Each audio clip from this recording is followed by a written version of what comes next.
Hello everybody and welcome back. Thank you very much for joining me. I would like to thank all of our new members, our new listeners and readers that have subscribed to the podcast and YouTube channels and Facebook and Twitter and Patreon and have emailed in asking me to join BBR. And it's wonderful to see so many new people. I would like to offer this opportunity now to not only thank you, but also offer the chance to have your questions answered in future uploads. I understand that the subject of British cryptids is new to so many people, and I'm sure here at BBR we can try and answer as many of those questions as possible as the months roll on.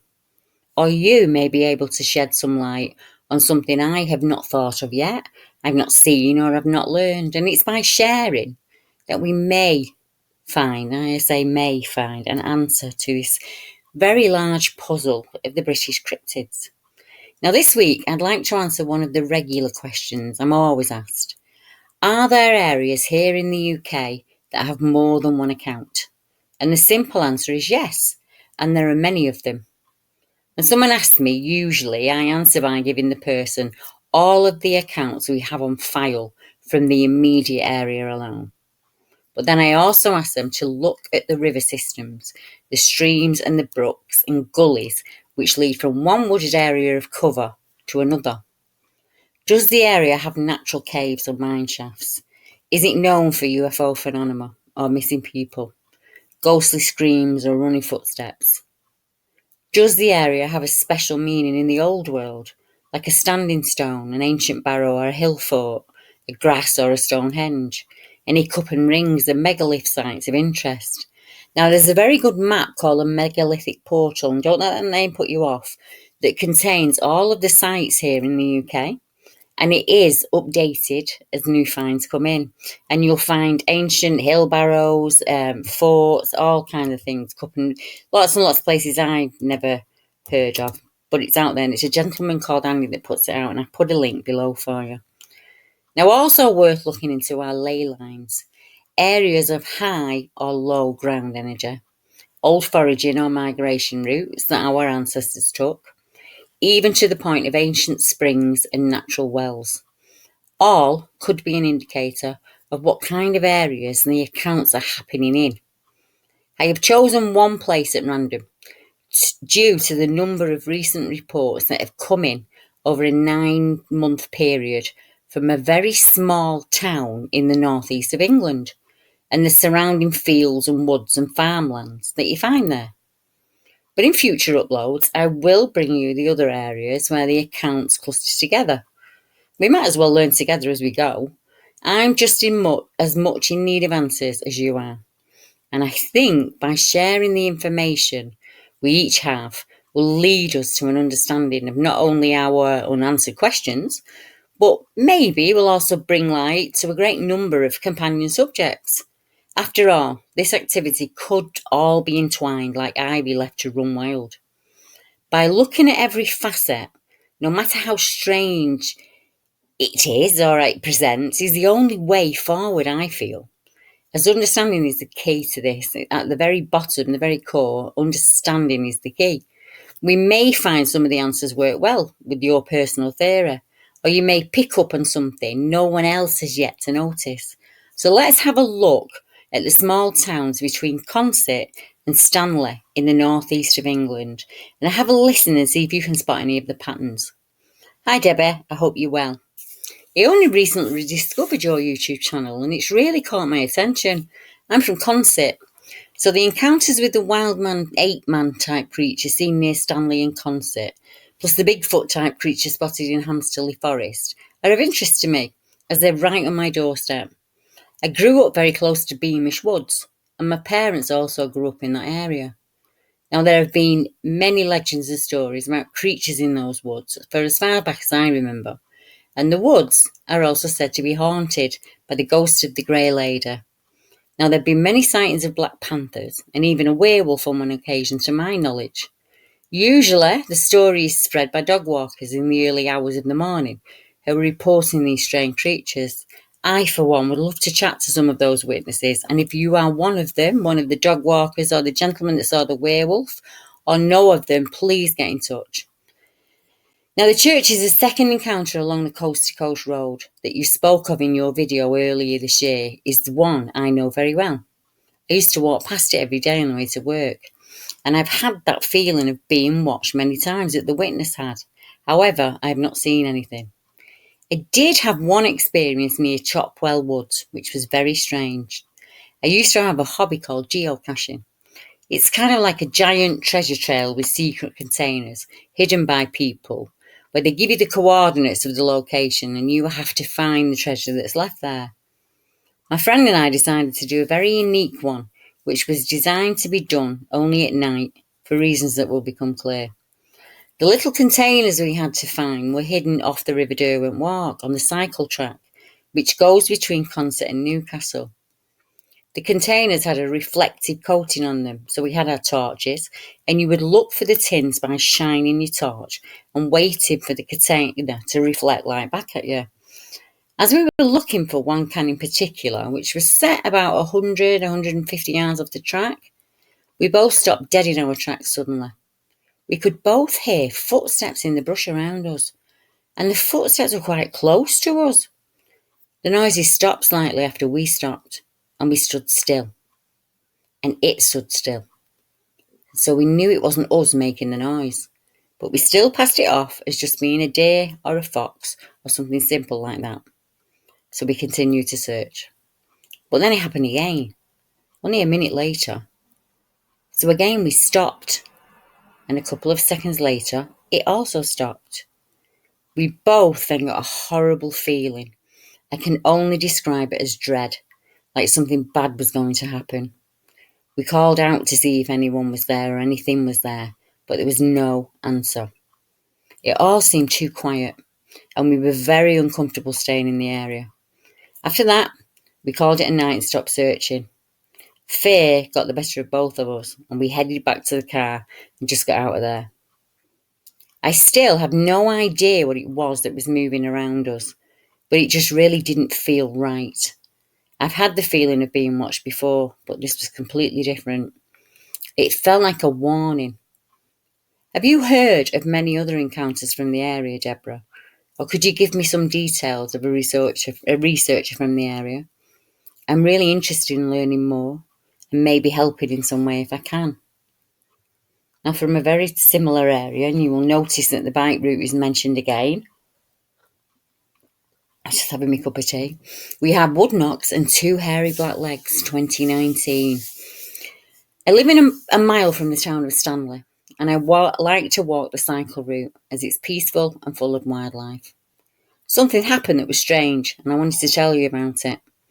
On this particular day, I walked into town using my normal route as it was a lovely sunny day. On my way back, I was reluctant to walk that way for some unknown reason. But I decided to go against my gut feeling, and I headed up the line to home regardless. My music was quite loud and I had my headphones, and it was that loud that I couldn't hear if anyone was behind me. Now, there's a part of the line where I always feel uncomfortable, and I tend to walk really fast through that section. As I was approaching that section of the line, I heard a very loud knock, and I stopped in my tracks and took my headphones out. And I turned around, and this man was behind me. He must have also heard the knock because he was looking around to see where the noise was coming from.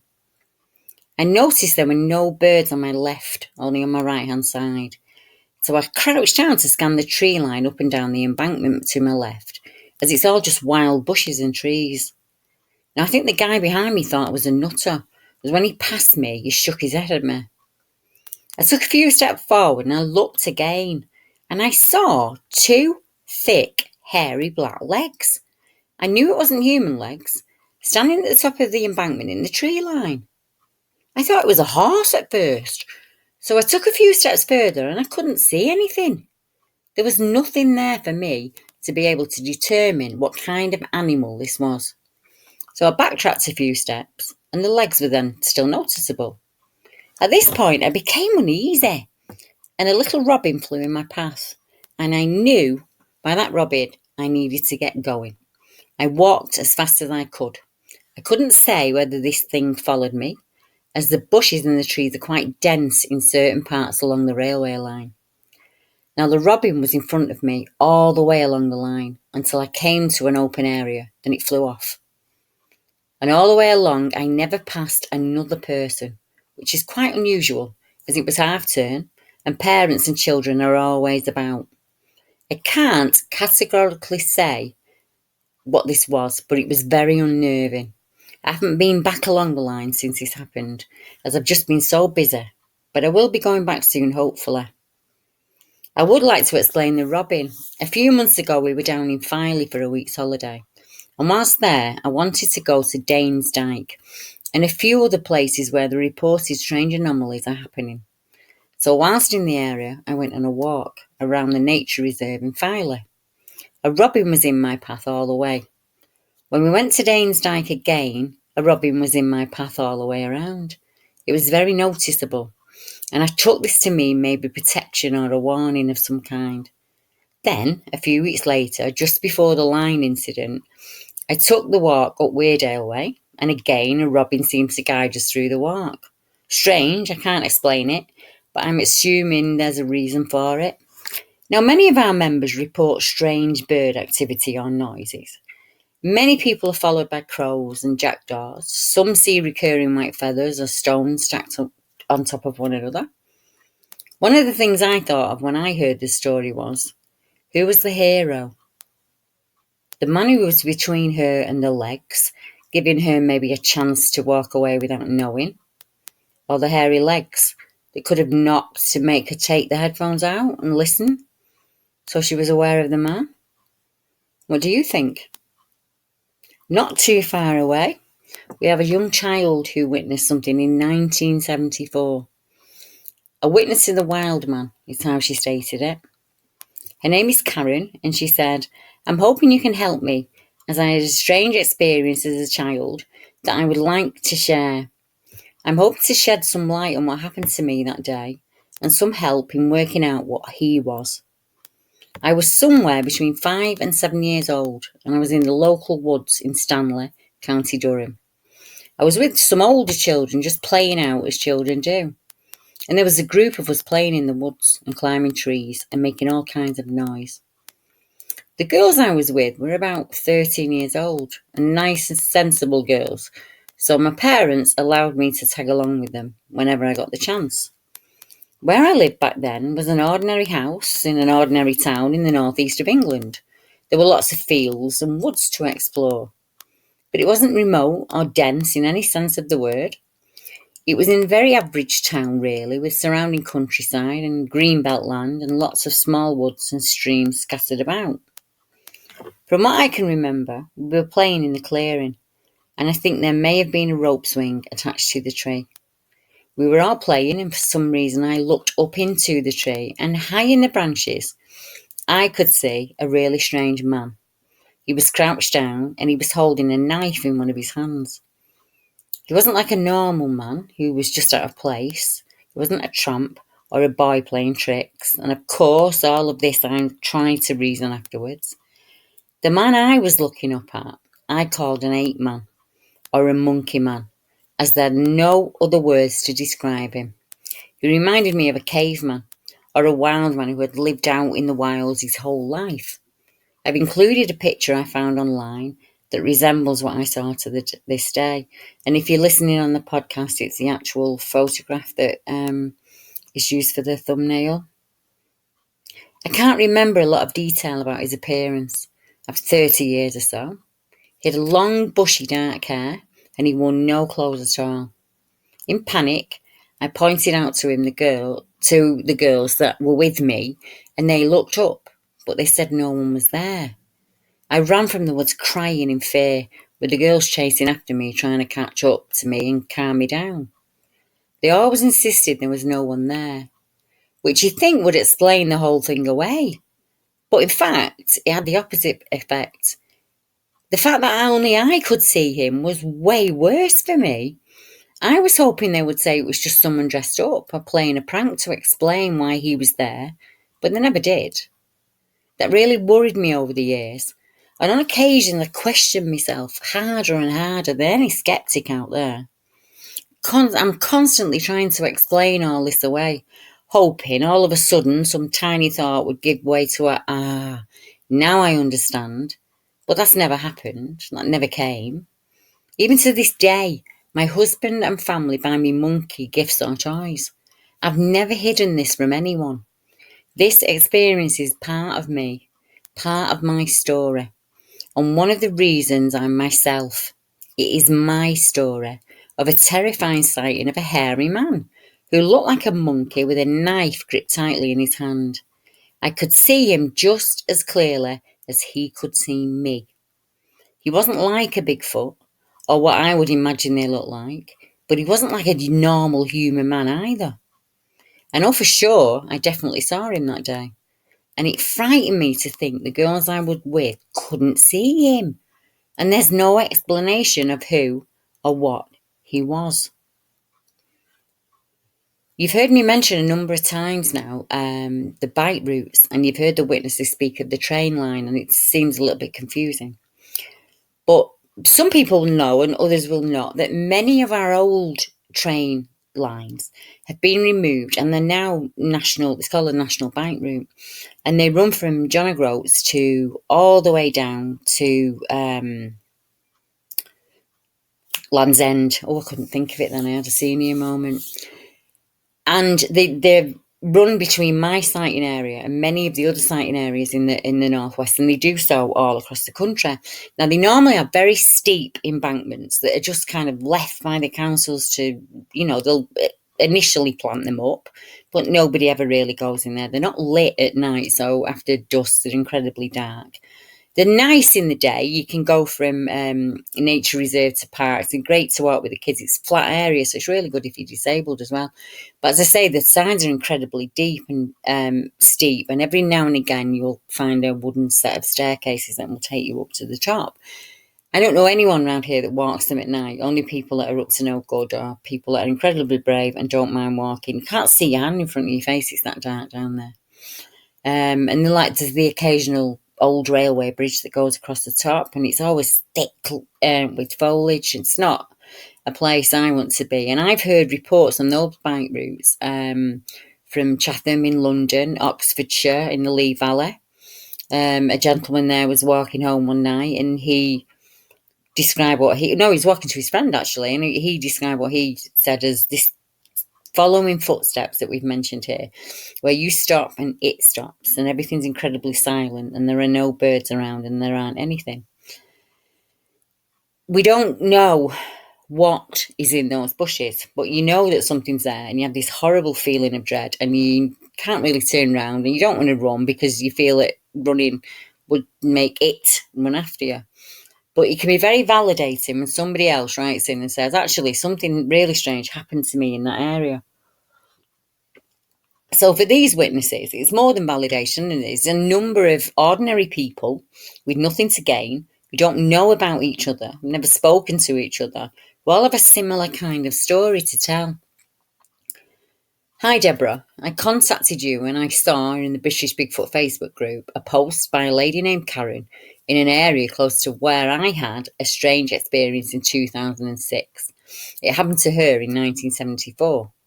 Now, this also happened in Stanley, County Durham in the northeast, a short walk away from where the lady saw her 8-man creature in a tree when she was playing as a child. And I wonder if it was the same thing I saw many years later. I think Karen described it as an 8-man or a monkey man, and was hoping to chat with you as there's another location along the same road where I used to ride my bicycle between my girlfriend's house and where I lived back then. It was on a quiet part of the road that I always felt like I was being watched by something. A feeling I had a few times along that road. It always felt like something I couldn't see was watching me from the shadows.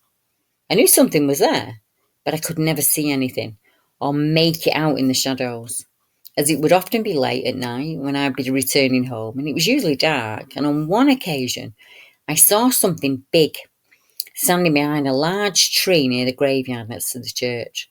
I believe, whatever it was, it had followed me as I rode along the whole of that road until I got to the main road and had the feeling that it was gone. I didn't have the feeling I was being watched as long as I kept to the main part of the road. But when you left the main road, the feeling would return. Now, on the night in question, I was on my way to my girlfriend's house, so this time would have been about 8 p.m. We both lived in County Durham, but in a different town, so I rode this route a lot. I used to cycle to my girlfriend's house because she lived in the Stanley area, and I would bike it from my house to hers and then back later in the evening. The area itself is on the coast-to-coast path, in between Consett and Stanley. It's mostly fields with woods along the main road, and it runs along the side of a farmland, with a few dense patches of woodland here and there. At the Consett side of the route, there's a church, the graveyard, and a dense row of trees at the other side of the path behind this church. As soon as I got onto that path that night, I got the feeling that I was being watched again. So I looked around everywhere, but I couldn't see anything, so I just continued on with my journey. When I was on my way home later, it only took me about 10 to 15 minutes to get to the church, and I heard a noise behind the trees, where earlier I'd felt something was watching me. It was coming from exactly that area, so I slowed down to have a good look. I waited while my eyes adjusted, and I saw the shape of a large, dark figure, which was standing behind a tree. It was really tall, roughly about 7 to 7.5 feet in height. I couldn't make out any facial features or fine detail. It was so dark, and the only light I had to see by was the one on the front of my bike. I didn't want to stick around, and I had no thoughts of approaching it to see what it was, or to get a closer look, so I quickly left. Now, it would usually take about 10 minutes for me to get to the end of that path, and that night I did it in about 4 minutes flat. The area has a lot of open land and trees, and close to the end of one section, there's a series of about 6 short hairpin type turns. There's a small narrow track for bikes to use, and it's sided with 10-foot high embankments on either side of the bike trail. These turns go around, and they are big, and they go deep enough back that something or someone could hide just around the corner or around the next bend or up on the bank and not be seen until it was too late. Mad hippie of Stanley. I'm from the Stanley area, and this tale of a hairy wild man has gone on for years that I can remember. Some people say the Yeti or the mad hippie. This hairy fella is rumoured to apparently live in Star Woods. If you look from high ground up there, you can see a woodland that resembles a star. About 20 years ago, myself and 5 of my mates had a brick thrown at the car one night near Beamish Museum. We also saw a figure moving at great pace just after the brick was thrown at us. The figure cleared the fence and ran across the road and cleared the other fence, disappearing easily into the woods. Now, bear in mind, it was moving quicker than the car was moving. Now, you'll find there are a vast amount of tales revolving around Beamish. The list is endless, he says. Now, a number of years ago, I was contacted by a gentleman who lives not too far away. I said, something happened to him when he was much younger that up until now he had no explanation for. And it's, if you follow the river or you follow the easy route that I would say on these bikes, you come to a place, I can't think of it. It'll come to me in a minute when I'm reading the site, and I'm really sorry. Springwell. You come to Springwell Village, which is just along the bike route through the Greenbelt. And as I say, I was contacted by a gentleman who said something happened to him when he was much younger, that up until now he had no explanation for. He saw a hairy gorilla-like creature in an English garden, and it's not something this gentleman thought other people would have seen too. I advised him there are many witnesses, and I would happily share his account in the hopes that somebody in the area saw something similar back then. But before this event or after. Deborah, do you have any accounts in the Springwell area in the northeast of England? The reason I ask is when I was younger, around 12 or 13, I would sleep over at my grandparents a lot during the weekends and school holidays. And one night when I was staying over, I saw what looked like a gorilla's head peeking out from behind a tree in the garden and looking through the trees outside my window. I think it was watching me in bed. And I remember being so scared I hid under the covers for the rest of the night. I was worried that this gorilla would climb into the window and get me. You have no idea how much I identify with this story. If I had to describe it, I would say the face kind of just looked like a gorilla, but with not much hair on it. This thing had a short, stubby nose with massive eyes that looked black, but it was so dark, I'm not sure if there was any colour in them. There might have been in a different light. Now, the hair around the face and head looked dark brown, almost black. I only really saw the head peeping round the tree before I quickly made sense of what was happening and hid. I used to spend every free moment at my grandparents' home in Springwell Village, Washington, in the northeast before this happened. You'll hear over the coming months this peeping behind trees and back and in and back and in, and it seems to be a very similar habit that they, in quotes, seem to have. You'll also hear this where they do the peeping and they drop down to the belly very quickly and kind of commando out of an area, which I would imagine to watch would be absolutely terrifying. And especially if you're only 12 or 13, to see something that is impossible looking into your bedroom window when you're a child is absolutely terrifying, and I can attest to that. And I can remember that night well, he said, although I was fairly young at the time. I had stayed up late watching TV with my grandparents, and when I finally did go to bed, and I was lying in bed, and I didn't have curtains, so there was nothing closed. There were no houses at the back of us, and the house looked out onto Greenbelt land. I've never had the curtains closed, ever, that I can remember. I just watched the sky and the stars till I nodded off, and this night I was just lying there in my bed, and I moved around a little bit to get comfy, and I lay down on my back with my head to one side, and I'm just looking out the window. I was just daydreaming and looking outside, thinking, and all I could see was the conifer trees that my grandfather had planted a few years before. As I lay looking out the window, I noticed two eyes looking at me. Right away, I was scared, and I kept looking. And as my eyes adjusted to the surrounding trees, I noticed what looked like a gorilla's face peeking through the trees. It was watching me. Being gripped by fear, I hid under the blanket until I fell asleep. And as I said, the face kind of just looked like a gorilla, with not much hair on the face at all. It had a short, stubby nose, two massive eyes that looked black. The hair around the face and head was dark brown, really black. And I only really saw the head of this thing clearly, not the body, before I hid. But this wasn't the only strange thing that happened. The second account happened about 10 years after I'd seen the gorilla face. So now I'd be about 22 years old. My grandparents had moved not too far away, just after a couple of years before, but they were still in the same area, just in a different house. They moved to Windy Nook in Felling in Washington. And I was sleeping over to look after my nana due to my granddad being in hospital, and she didn't want to stay in the house alone. I had a fold-out bed to sleep on, which was in the sitting room, and I just set up the bed in the middle of the floor when I was going to sleep there for the night, and that's what I did on this particular night. I always sleep with the windows open because I have trouble sleeping without background sound, and I still never shut the curtains. I was fast asleep, and I awoke in the middle of the night, and it would be about 2, 3 a.m.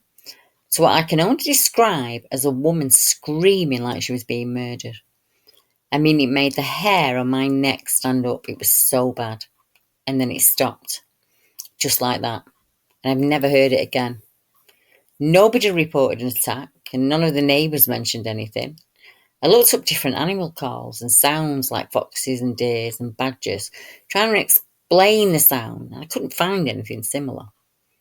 It doesn't match any native sounds I can think of, so I don't know what made the noise, or if it's connected to the gorilla from 10 years before. If we look just to the southwest of these reports, a short jog away, we have the River Wey. And if we surmise that these creatures, if indeed they are flesh and blood, would need water, food and cover, the River Wey would be not only a smorgasbord, but a natural motorway of sorts. Include that in with the bike route, and you've got ample ease of moving around. You'd be able to get out to the coast very easily, and the coast would double your food sources. And also, there's salt there. We all need salt. All mammals need salt. Or is there something about the area that is attracting the phenomenon? due to the large amount of reports in this one part of England? Is it emitting a strange emitting a strange energy, I should say. I hope that wasn't Freudian. Or is it attracting energy in some way? Now, for now, we should just follow the river's course, east and west, and see what reports following the river will bring us. I live in Durham City, and I'm often walking with the dog in the early hours of the morning. And I have seen a couple of scary, interesting creatures on my travels. The first incident happened when I was walking in a passageway leading up to the cathedral. The dog stopped short in her tracks, and she started growling. So I got my torch from my coat pocket and I put it on. And when I did, I saw a dark, furry, upright, dog-like figure running at fast speed away from me, and it was headed towards the riverbanks. I followed down the passage onto the riverbanks, and I saw it run towards Prebends Bridge. Wherever it was, it ran up the road where I heard a car skid and stop. I ran up the road, but there was no sign of the creature. The car driver who had to stop was shaken. She said it ran at the car, jumped over it with ease, and ran towards Potter's Bank. When the second incident happened, I was in a small wooded area known locally as Maiden's Castle. When out there, I'd noticed on numerous occasions things like broken trees that couldn't be broken by a human being. I found a camp-like structure and sticks randomly placed in and on the ground. I was walking around the part of the wood that looks over the river with a good view of Peelaw Woods, Old Durham Farm, and over towards Sherburn Beck and Sherburn House. As I walked, I checked my watch, and it was about 3:35 a.m. in June 2019, and it was fairly light out. The dog was the first to alert again, and she started barking and jumping about. At first, I couldn't see anything as I looked around, and I heard a deep grunt and some heavy footsteps. Then I saw a large tree shaking as though it was very windy. But it was the only tree moving like this, as the weather was mild and it was not windy at all. I couldn't see what was making the tree shake or what was making the grunts and footsteps, even though they were getting closer all the time. So I ran to the dog and he followed me towards the old Winnie High School and back into the built-up area. Now, these events haven't put me off walking early in the morning like this. I'm just curious to know what they are. We were contacted by a gentleman named Ross, who reported a very strange creature he saw in an area within Hamsterley Forest whilst he was out hiking off trail. And Ross was happy for me to share his experience, as he, at this point, had no knowledge of the other encounters, and he presumed he was the only person in the area to see one. And he was hoping someone in the area may have witnessed the same creature. Now, I always ask the witness to write out or record their account in their own words before I share the map or any details or any similar accounts to their own. And I know that can seem like they're doing all the work, but I don't want to influence them in any way whatsoever. So I don't want to tell them what previous accounts have been. I just want them to write down what happened to them in their experience. And then when they've done that, I will try and validate it for them. And Ross said, I was walking in the woods up in Blackbanks area close to Low Shipley and very near Woolsingham. I was out hiking.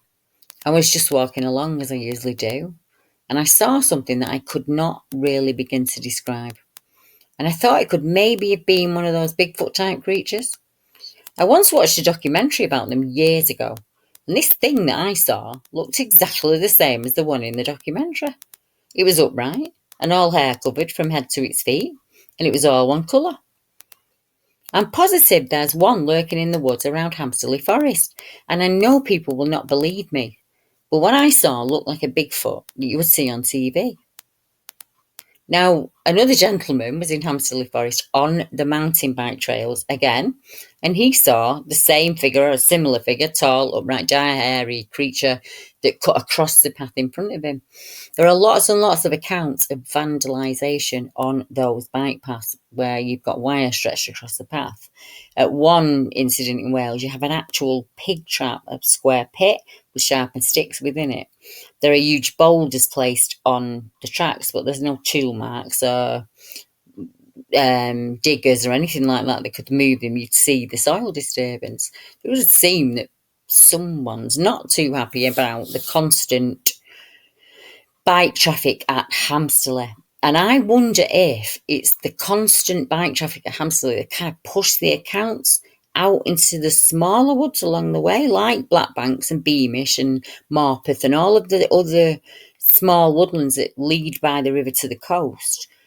Are they becoming, is that why we're seeing them there? And I'll talk a little bit about at the end whether these people are seeing them by accident or whether they're being chosen. I mean, there is that debate. Now, these are not the only accounts along the way, as there are many other sightings and accounts of strange activity and creatures a short walk away from the way. I did not add them here as I have brought them to you before in the videos.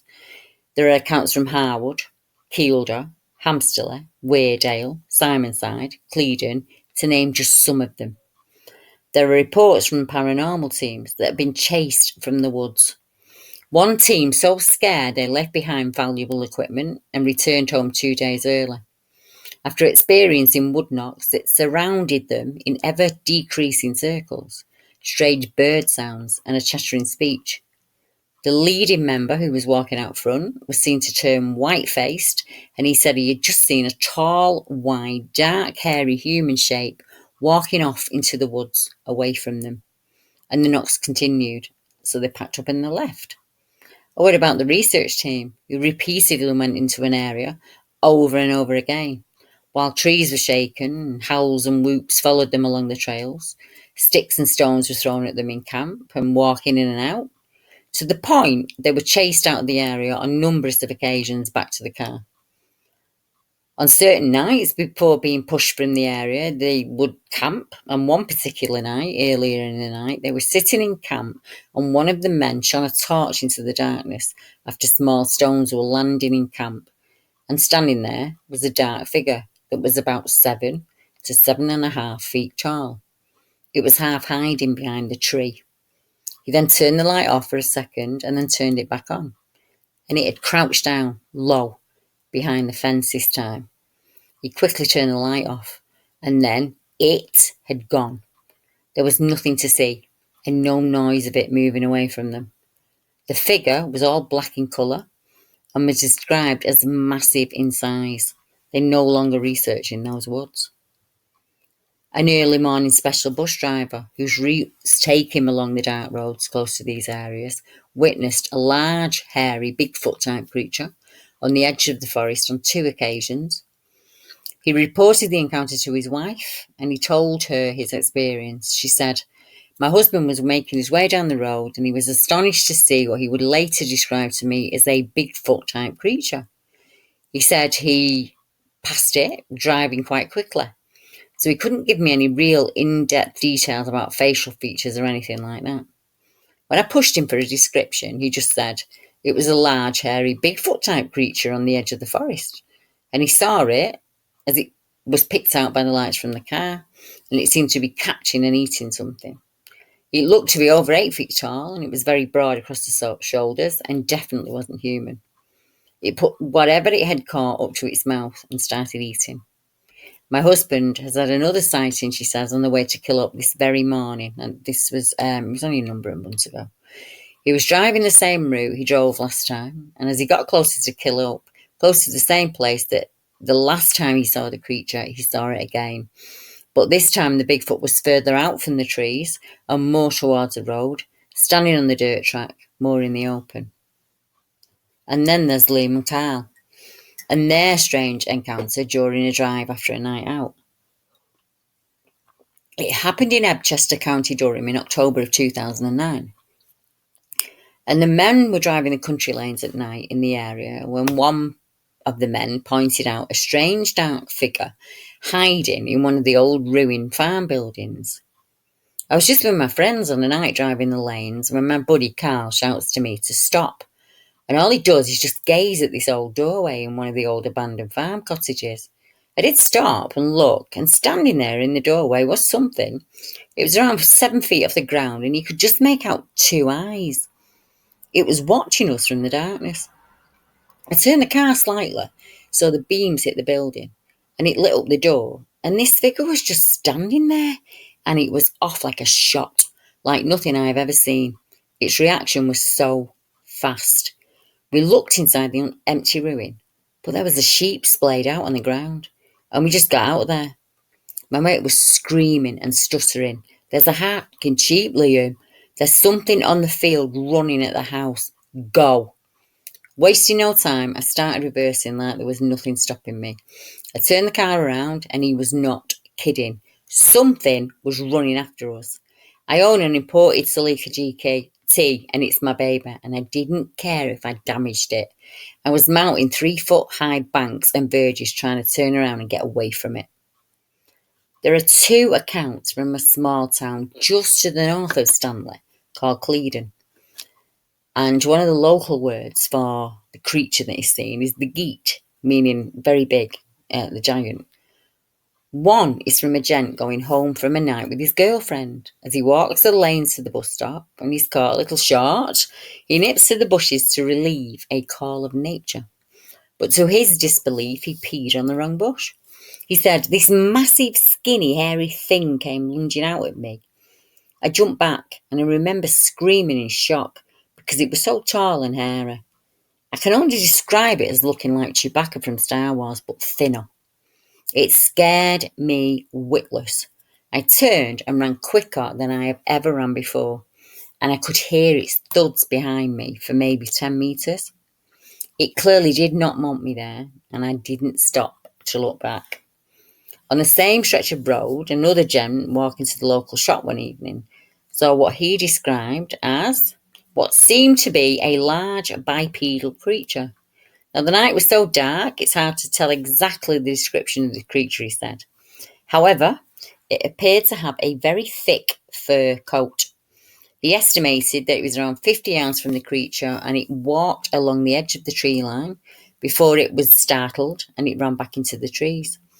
It was solidly built with what looked like a thick fur coat on. Another person out with the dog in the Dean area of Durham made this report. "I just thought I'd tell you of an incident that happened while I was out walking with my dog last week." This was just a couple of months ago. "I tend to walk the same route every night, and we walked along the stream. The terrain on either side of the street banks rises steeply on both sides. On one side leads to the road, and the other leads to open fields. My Westie dog is 6.5 years old, and has walked these paths for nearly all her life without any problems at all. However, on this particular night, as we approached the Dean, she started to stay very close to me. So close that at times I nearly tripped over her. Now, this is not her usual demeanour at all. And that's why I started to take note of her behaviour, because she kept doing this, which is very unlike her, and I didn't know what to think. So I just kept trying to get her to walk the way we usually went. I kept trying to steer her that way. And when we got to the Dean entrance, which is an old car park that is no longer accessible to cars, she flatly refused to go any further. That dog would not move. She was pulling back and trying to go back the way we'd come. And when I got hold of her and managed to get her closer to me, she cowered and growled. I think she was really scared of something that I couldn't see. In the end, I had to give up and turn back the way we'd come.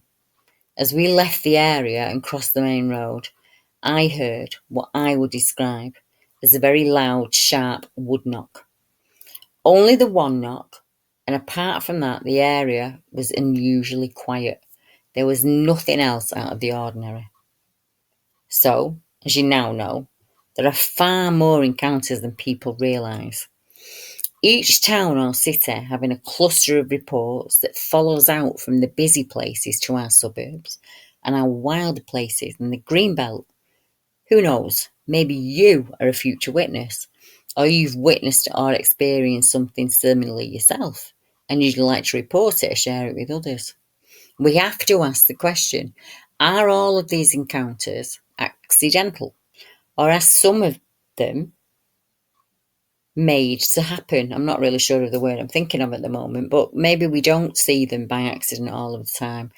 Not only are there very similar patterns in the areas that are used, And there's similar patterns in the description of the creature, 7 to 7.5 feet tall, completely hair covered. Normally said to be of a reddish auburn colour, or a very, very dark brown that looks almost black. But we have reports of them having grey hair. They must move around at day and night because they're sighted at day and night. Lots of children are witnesses. Charmaine Fraser, for instance, Karen, who spoke earlier, and lots and lots of people were witnesses that when they were a child, and they report later on. Many of those people have had strange experiences around what we would class as the paranormal or unexplained, what they class as the alternative subjects. I think maybe everything's connected in some way, and I'm sure that my journey will either play out that way or it won't. But if you've experienced anything like this and you are out in this area, Stanley, County Durham, anything like that, if you get that feeling that you're being watched, or you feel like your gut is telling you to just get out of there, well, listen to it. Don't argue it out. Don't question it. Just follow your gut and get out of there. Your gut is always your best advisor.